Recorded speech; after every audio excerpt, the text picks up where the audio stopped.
On the 6th of July 2020, Donald Trump informed Congress and the United Nations that America was pulling out of the World Health Organization. In the middle of a global pandemic, a once-in-a-century health emergency, the world's most prominent international public health body lost its biggest funder. And who stepped into the gap?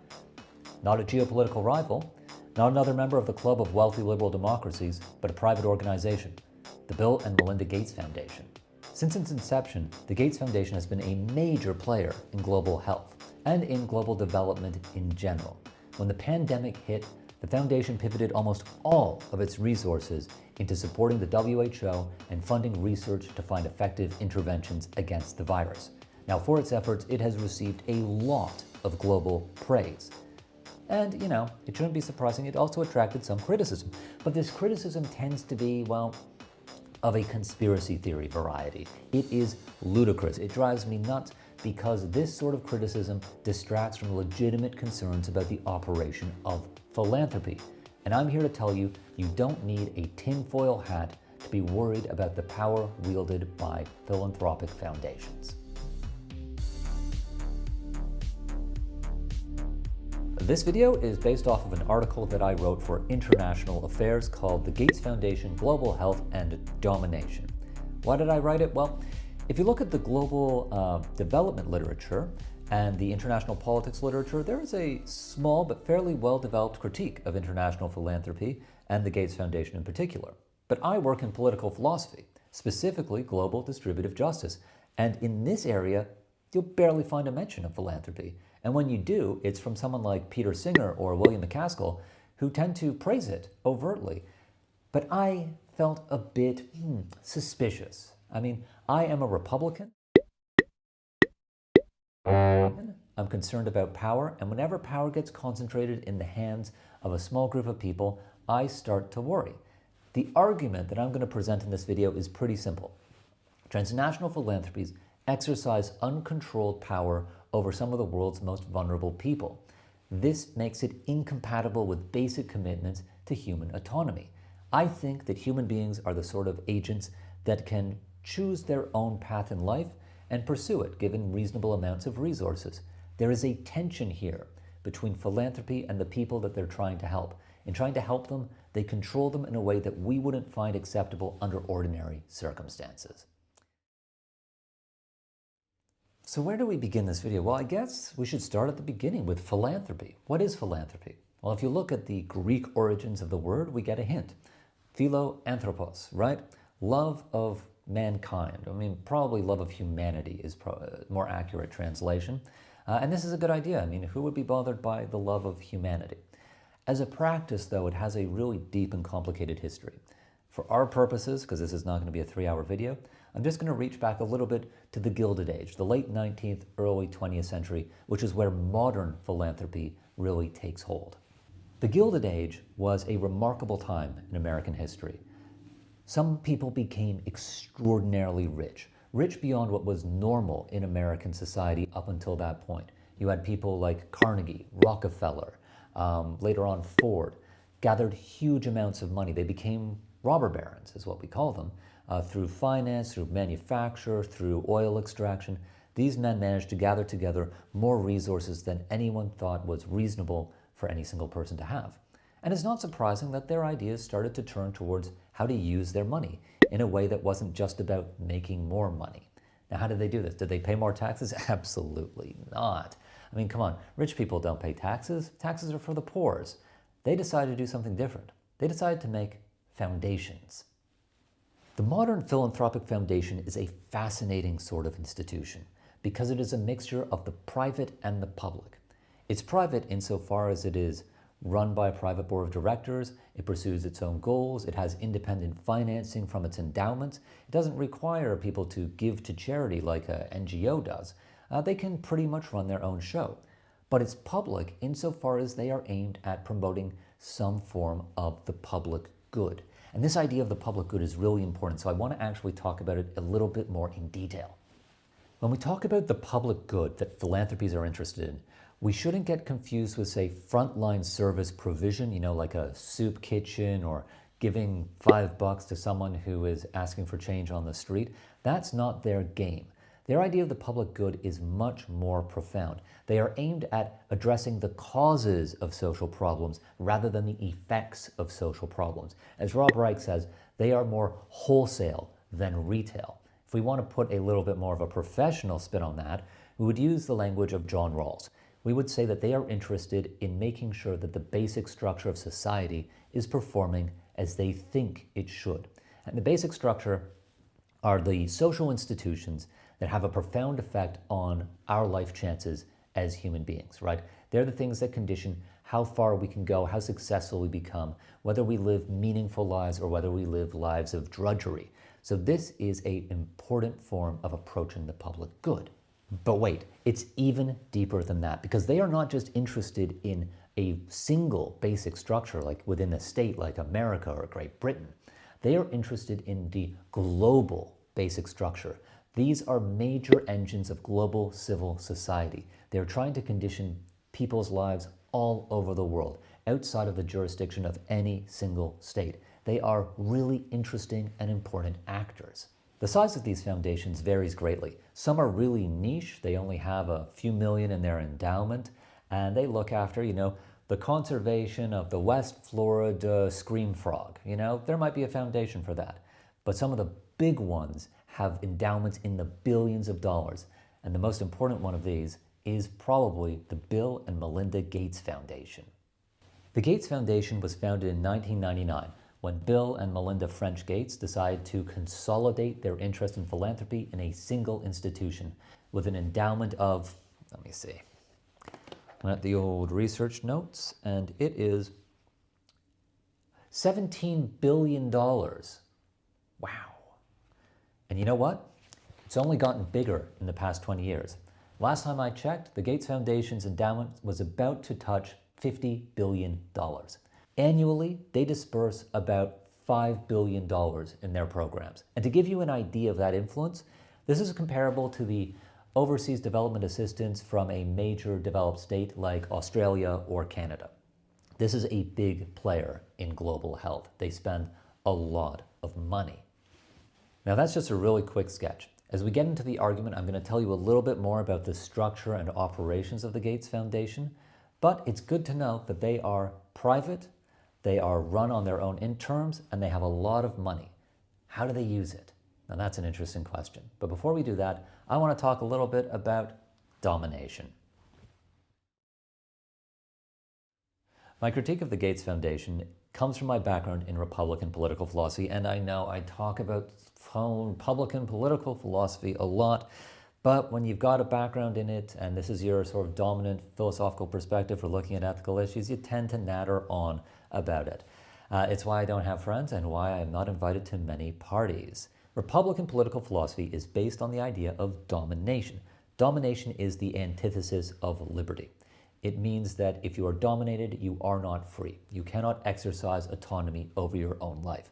And we can say that someone or something is dominated if 4 necessary conditions are met. And they are as follows. It has to happen in a social institution or social relationship. There has to be an asymmetry of power within the institutional relationship, sufficient to produce dependence, and the power has to be arbitrary, insofar as it rests on the will of the more powerful agent, or insofar as the weaker agent is unable to contest the terms of contestation. That's pretty complicated, so maybe I'll give you an example. The example is slavery. Okay, slavery is a classic example of domination, right? It's obviously a social relationship between a master and a slave, and slavery itself is a social institution conditioned by the norms and laws of a given society. It is characterized by an asymmetry, obviously, because a master has more power than a slave. It's enough to produce dependence because the cost of exiting the slave relationship, such as by becoming a fugitive slave or rising up in a rebellion, are too high to be considered reasonable. That's not to say they don't happen. It's just that most people would not view them as a choice they wanted to actually do. And finally, it's arbitrary. The slave can do nothing to contest their master's use of power, and they are not able to challenge the nature of the social relationship in, say, a court of law. They have no voice. They have no standing. That is a classic example of a dominating social relationship and institution. But it seems unkind, doesn't it? Am I really comparing philanthropy with slavery? Seems a bit much. Look, we're friends, you and I. I'm not going to lie to you. Sometimes I feel like a huge when I criticize philanthropy. I feel like Ebenezer Scrooge when those guys come around to his counting house in the city of London and are just like, we're collecting money for the poor of the city. And he's just like, humbug. Are there no prisons? Are there no workhouses? And am I just like, yeah, you know what, Bill Gates, how dare he give away billions of dollars to save tens of millions of lives? Because by one estimate, the Gates Foundation has saved 122 million lives since it started operation. What have I done? You know, I sit around on YouTube complaining in my track pants. You can't see my track pants, but trust me, they are there. The problem is, I don't actually think I am being unreasonable in this critique. Too often, we're willing to give a pass to good intentions, right? People say, you can't compare slavery and philanthropy. Slavery is based on exploitation. It is based on a degradation of human status. Philanthropy is trying to do the exact opposite of that. It is trying to enrich people's lives. The thing with domination, though, it doesn't really care about outcomes, and it doesn't care about intentions. Domination is a structural concept. It's not about whether someone intends to do good or whether they actually manage to improve someone's life. Now, these are important considerations to have, obviously, but when we're talking about human autonomy, background power structures oftentimes matter a lot more than these consequential outcomes. So if you look at effective altruists, people like Peter Singer and Will MacAskill, they will say that the good done by an effective altruist, like Bill Gates, who they have identified as being an extremely important member of the sort of effective altruist vibe, I guess, this is all that matters. But it's not. And part of my argument is to say that these are good institutions, but we can't give them a free pass just because they have good intentions. If we look at this, the slavery literature, the literature written by people who were in favor of slavery, you will often find earnest defenses of the institution of slavery, saying that it's better to be a slave and to be looked after by a good master than to work in a sweatshop in the north as an ostensibly free laborer. They say that the consequences are better, that the intentions of the slave owner are better than the intentions of the industrial capitalist. Now, it's all bullshit, but these people made serious attempts to defend slavery as an institution on the grounds of intentions and outcomes. I just want to push them aside. Push aside intentions and outcomes, and let's just focus on power. The issue with dominating power is that it cannot be reconciled with human autonomy. Now, I'm not Immanuel Kant. I don't have a huge conception of human autonomy. My idea of autonomy is pretty modest. I just think that human beings, you know, people like you and I, we get up in the morning and we think about what a good life looks like for me, right? You know, how do I want to live my life? And then I think about, well, if that's how I want to live, what do I have to do to get it? Do I need to go to university? Do I need to do a postgraduate degree? Should I get a job? You know, how do I get to where I want to be by the time I'm 45, right? This is what human beings are able to do. It's pretty modest, really, but it's important, right? Your ability to determine your life should matter to you. Domination, when it's used for good or for awesome, simply can't be reconciled with human autonomy. And a simple thought experiment will tell us why. So let's say you're sitting at home one day and suddenly your doorbell rings. And you go up to see who it is, and it's a really wealthy person. Someone who you know is sort of a good, trustworthy sort of person. They say, hey, YouTube viewer of Dr. Blunt's channel, I'm going to offer you more money than you can reasonably expect to earn for your entire lifetime. But there's a little bit of a hitch. If you want the money, then technically you have to agree to be my slave. Now, don't worry, I'm not going to do anything. I'm not going to ever exercise this power, but legally I will own you. But you'll have a lot of money, so that's pretty good, right? Now, would you accept that deal? I suspect that you wouldn't. I know I wouldn't, because being able to choose your own path in life without having to worry about someone coming in and saying, I don't think so, that's a pretty important part of being a human being. A dominated person is denied the status of an agent who speaks with a voice that has to be listened to by the social institutions that profoundly affect their lives. And that is why domination, I think, is always wrong. So we know why domination is bad, but is philanthropy dominating? Well, let's just go through those 4 necessary conditions and find out. So is philanthropy a social relationship or social institution? The answer is yes to both. A social relationship is basically where 2 agents are mutually dependent on each other to realize their goals. A social institution is more than a one-off interaction. It is iterative interactions that wind up producing a system of rules in which there are roles that have assigned rights and duties that have to be followed if you wish to participate in the social institution. Sort of like rules of a game. But unlike games, some social institutions are mandatory, right? You can choose whether you want to join the local baseball club or local bridge club or, plumb the occult mysteries of the Ordo Templis Orientis. But there are some institutions that we don't have a choice, and these tend to be those basic structure institutions I was talking about earlier, things like the state. We don't really get a choice about participating in them. Is philanthropy a social relationship? Yeah, think about the Gates Foundation. It wants to improve access to vaccinations in the global south. One of the ways that you can do this is by getting rid of needles. Needles are actually really inconvenient in distributing vaccinations. So it has a research call, an Active Dry LLC, which is developing needle-free technology, makes a pitch for a grant, and it gets the grant. That is a social relationship. There are 2 interconnected goals at play once that bid is successful. But philanthropy is way bigger than one-time relationships. It has internal practices, internal norms, rules, responsibilities. And to illustrate this, let's talk a little bit about Gavi. Gavi was formerly known as the Global Alliance for Vaccination and Immunization. It was created at the behest or at the pressure of the Gates Foundation a few years back, well, in the early bit of the 21st century.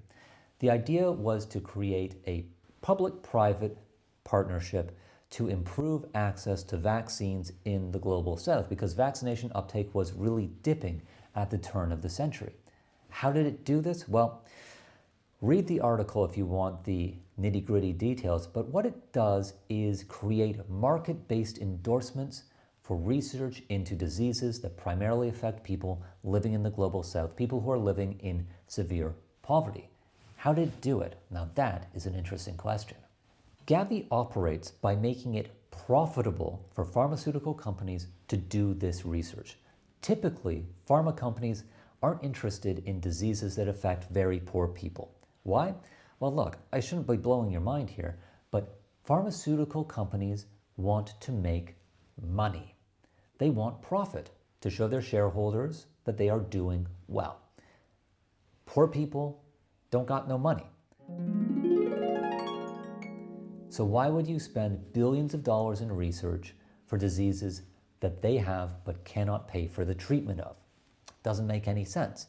What Gavi does is make research into these diseases profitable, and that drives forward global pharmaceutical research into these diseases that affect very poor people. It's incredibly clever, but it creates a rippling effect throughout global health that turns more towards market-based interventions within the social institutions of global health and philanthropy. It's really interesting, but slightly alarming. So we know that philanthropy is a social institution with social relationships inside it, but is it one that's characterized by an asymmetry of power? Well, duh, of course it is. Philanthropic foundations like the Gates Foundation have billions of dollars to spend, and they are trying to disperse it to people who need that money. If I'm a researcher who wants funding, I am less powerful than the Gates Foundation with its massive endowment. And that should be the end of it for a lot of people. They have money, other people don't. Asymmetry exists. But we need to be even more detailed when we look at the type of power that is asymmetric in this relationship. And I'm really interested in what Miranda Fricker calls epistemic power.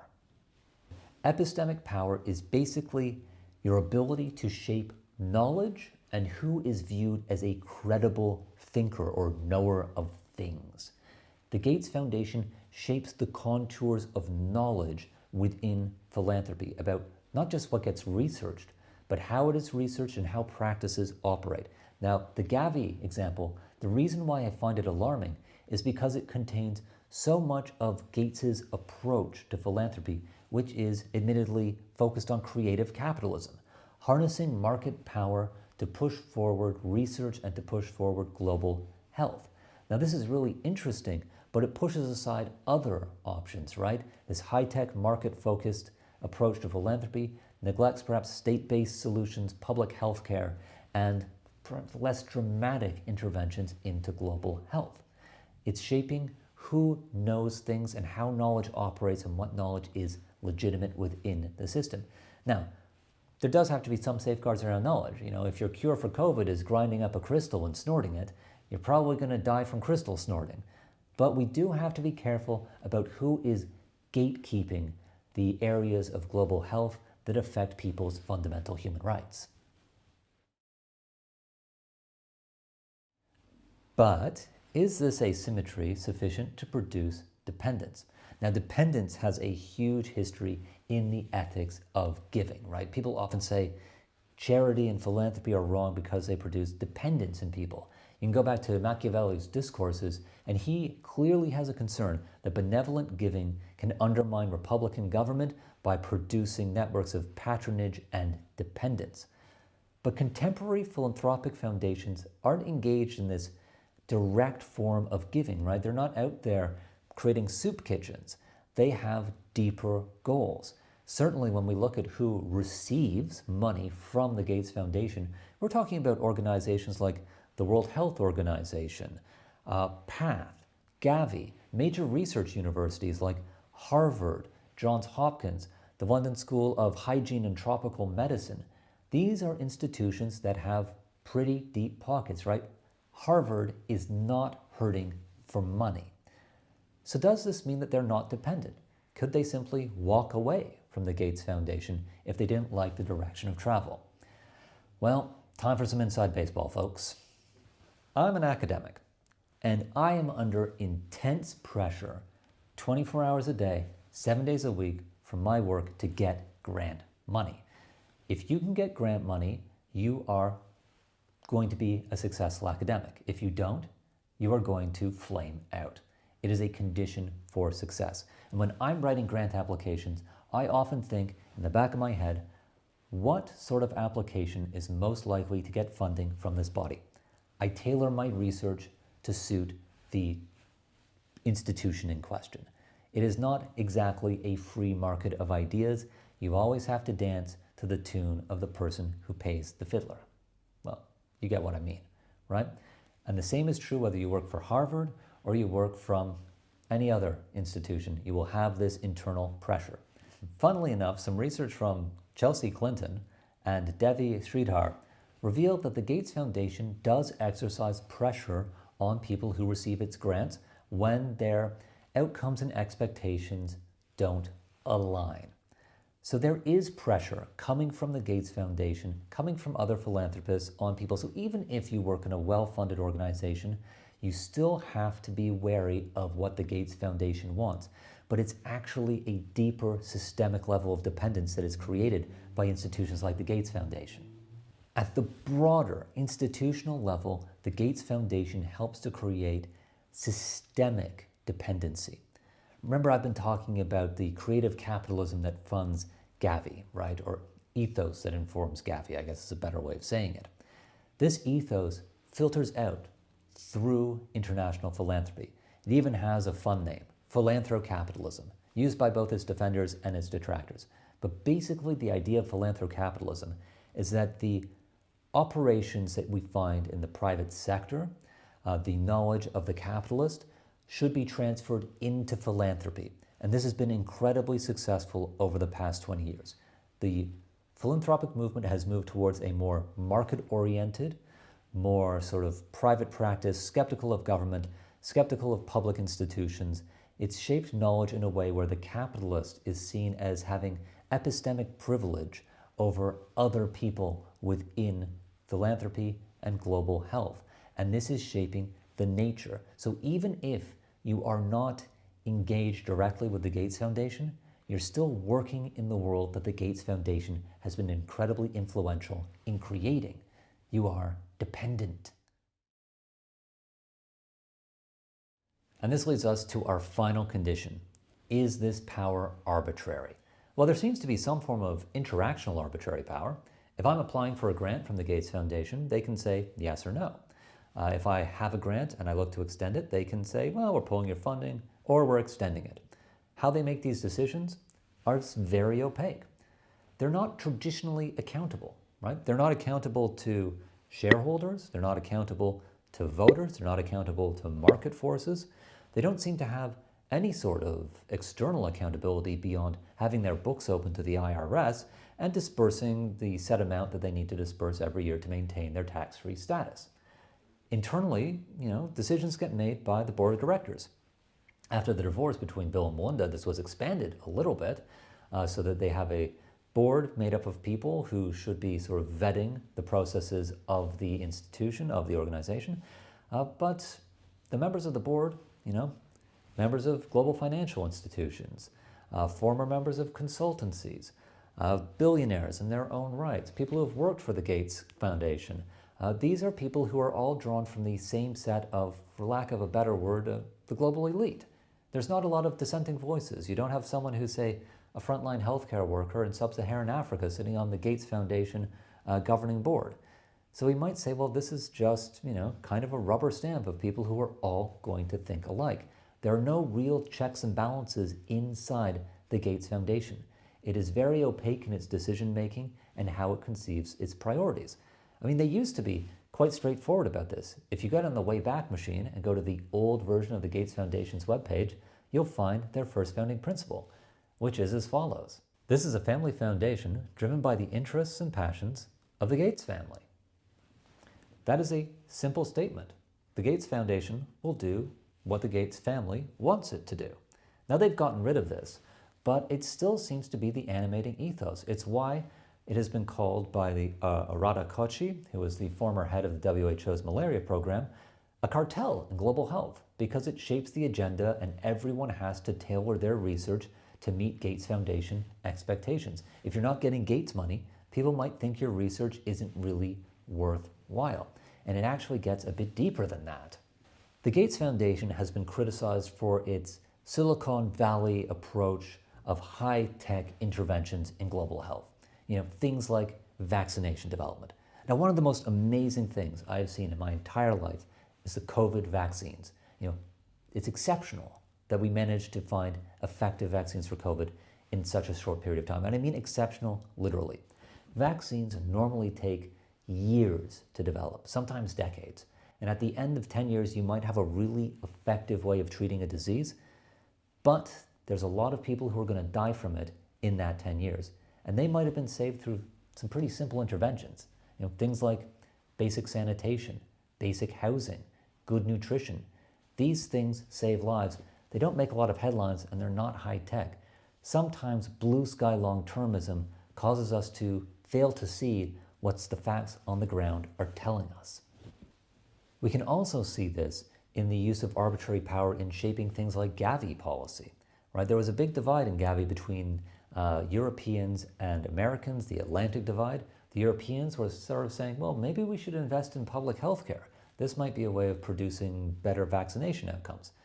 Gates and the Americans, well, allegedly said, not willing to give 1 red cent to public health care. This was an ideological divide that eventually saw the Americans winning, in no small part because Bill Gates is so influential. This is arbitrary power shaping the contours of philanthropy and global health. It's domination, isn't it? It meets all 4 criteria. It is a social institution with an asymmetry of power, where there is dependency, and power is arbitrary, insofar as you are at the will of powerful agents or you are unable to contest the terms of social cooperation. So we've seen that philanthropy, through the example of the Gates Foundation, is dominating. And this is a complaint that we can't simply dismiss, right? Effective altruists might say, well, it might be dominating, but it produces good outcomes. Our response to that is to say, well, human autonomy matters. People should be able to control the institutions that are conditioning their access to things like basic health care, right? This is a core human right. If there's no accountability, it's not a right, it's a privilege. This isn't a problem that can be easily dismissed. The people who say, well, philanthropy does good work in the world, I will say, yeah, it does. But we're not talking about a world that either doesn't have philanthropy or has philanthropy that is dominating. We need to find a way of making philanthropy non-dominating. In our debates about the ethics of philanthropy, we tend to focus too much on individual actors, people like Bill Gates. Now, I am completely indifferent to Bill Gates. He could be a great guy. He could be terrible. It doesn't matter. I'm interested in the structure of power in which individuals operate. That needs to be regulated. This is a problem of justice, not individual ethics. Problems of justice require principles to regulate the institutions that affect people's access to their fundamental rights. I think non-domination is a plausible candidate to regulate philanthropy. And that's the end of the article and the end of the video. Thank you very much for watching. I appreciate it. If you've got any comments, put them down in the comments box and I will do my best to respond. And if you like listening to me talk for endless amounts of time, feel free to subscribe and share the video around. Thanks for watching and take care, everyone.